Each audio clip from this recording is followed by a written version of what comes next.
Good day, grade 12s. Today we're starting with Module 13, Cost Accounting or Manufacturing Accounts. I'm first going to just start explaining to you some concepts which you should be familiar with from last year. And we'll do an exercise on concept before we move straight into examples. Now last year the focus was on ledger accounts. So if you remember, we did ledger accounts for work in progress, factory overheads, finished goods, cost of sales, etc. This year you don't have to worry about the ledger accounts at all. We'll be doing the production cost statement and an extract from the income statement along with notes. We will also be doing calculations for break-even point and that later on in the module. Okay, so firstly, let's just go through some concepts. If you look in your textbook, these concepts are on page 506 as well. Okay, so the raw materials, or sometimes called direct materials, okay, those are the goods which are involved.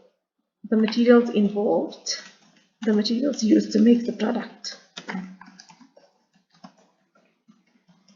Okay, these can be purchased for cash or for credit, they can be returned, etc. But it's basically the materials used to make the product.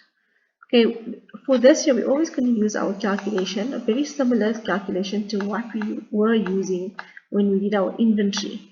Okay, so if you remember that correctly, we said opening stock plus purchases minus returns plus carriage, import duties, etc. Okay, and then minus closing stock to give us the answer. In this case, the answer will be direct material cost or raw material cost. So this calculation is very important to use, right? Okay, so I'm just going to leave some notes here. Okay, then the direct labor cost. Okay, so it's the wages paid to the workers who are making the product. Okay, and just a side note here, that you must remember that this must include any contributions paid by the employer. So for example, if the employer pays UIF or pension, etc., medical aid, the contribution by the employee must be included in the cost for direct labor.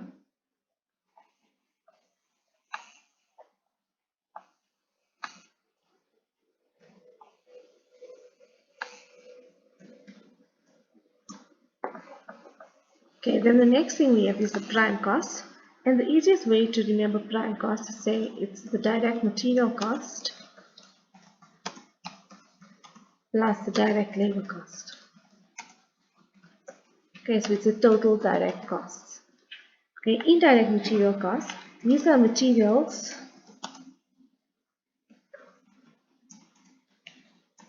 which are used in the factory but are not direct in the product, but are not a part of the product. Okay, now this can include various things. It can include cleaning materials, oil in the machinery, other consumable stores. It can also include packaging. Okay, so you just have to see what your question has, and the questions always will specify exactly what's classified as indirect material. Okay, the next thing we have is indirect labor cost. Okay, so indirect labor cost, okay, it's the wages paid to workers, paid to the workers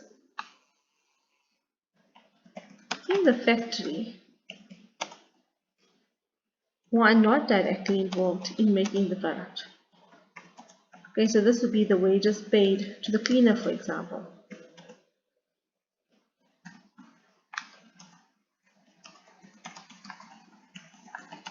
Okay, that could also include a salary paid to the factory foreman. So I'm just going to, you can have this also, salary to foreman. Okay, so the foreman, remember, is the person who supervises the workers. So his salary can also be regarded as indirect labor cost, right? Okay, then factory overhead costs. Okay, so all other expenses incurred in the factory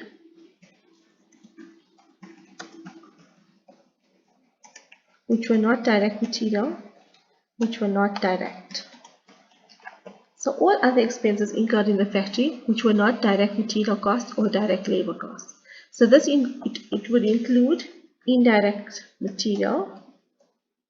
So it includes indirect material. Okay, it will also include indirect labor.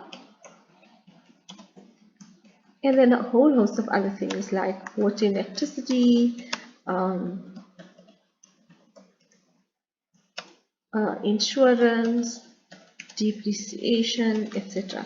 So if you remember this factory overhead account from last year, it used to have quite a few things in it, right? And obviously there's a lot of marks allocated to it. Okay, then the next thing we have is fixed costs.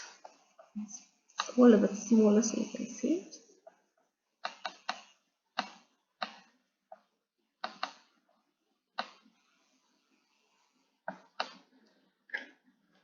Okay, then fixed costs. These are the costs which stay the same regardless of the level of production. So for example, something like rent would stay the same regardless of how many units are being produced. Okay, and you must remember that the calculation for fixed costs, we're going to say it's factory overheads plus administration costs. You'll see that later when we're doing ratios. But it's important for you to start learning it from now. Okay, then variable costs are obviously costs which vary with it. Okay, so fixed costs which stay the same, and variable costs are costs which vary with the level of production.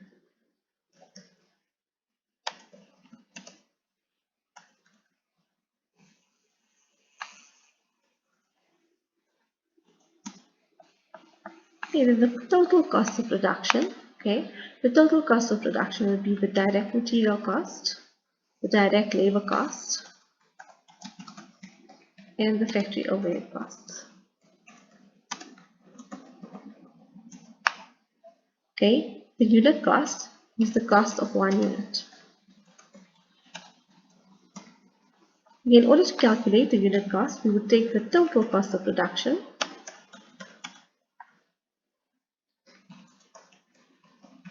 and divide it by the number of units produced. Okay, you'll obviously see all of this coming through in the examples. I'm just giving you some notes here. Okay, the markup. Okay, once we have the unit cost, so we would mark the unit cost up using the markup percentage. Okay, so this is basically the profit per unit. Okay, and the selling price is obviously the price at which each unit is sold. Okay, so we use the markup and the unit cost to determine the selling price. Okay, so we take the unit cost, we would multiply it by 100 plus markup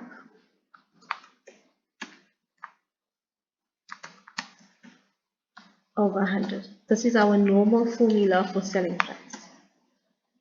Okay, so those are the concepts which you can keep for your own notes. And then we're going to 13.1. Remember all of these concepts, there's some more detailed definitions for you on page 506 in your textbook. Okay, so we're going to start with 13.1. It's matching column A with column B. Okay, so the first one is direct materials.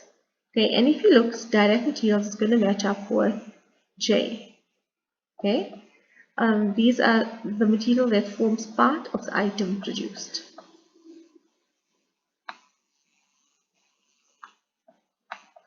Okay, then indirect materials, that would be F.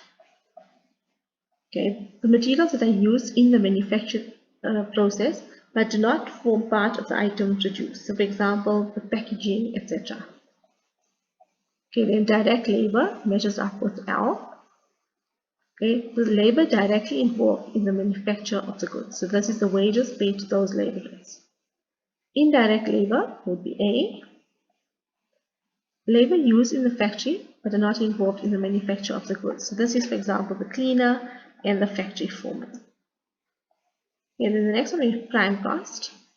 And if you remember correctly from the previous one, this is the direct material cost plus the direct labor cost. Or we can say the total direct costs. Factory overheads measures up with B. So other costs incurred by the factory that are not direct. Fixed costs, K. Costs that remain constant irrespective of the amount produced. Okay, so this is exactly what I told you about earlier when we were doing the other definitions, right? Okay, then we go on to variable costs. Remember, these costs change with the level of production. Okay, so it measures up to D. Costs that vary in proportion to the amount of goods produced. The total cost of production is I. Okay, this includes all costs involved in the production. The unit cost is C. The cost of one item produced. The markup, G. Okay, the profit made on the goods produced.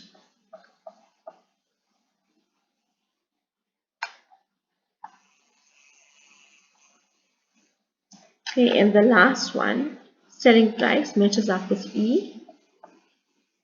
Okay, the price that the items are sold for. Okay, so this is a good place where you can learn your concepts. Remember, concepts are very important in this section because you often get them at the beginning of a question, and they're generally for easy marks. So you should really make sure that you get full marks for any concept-related questions. Thank you. Bye.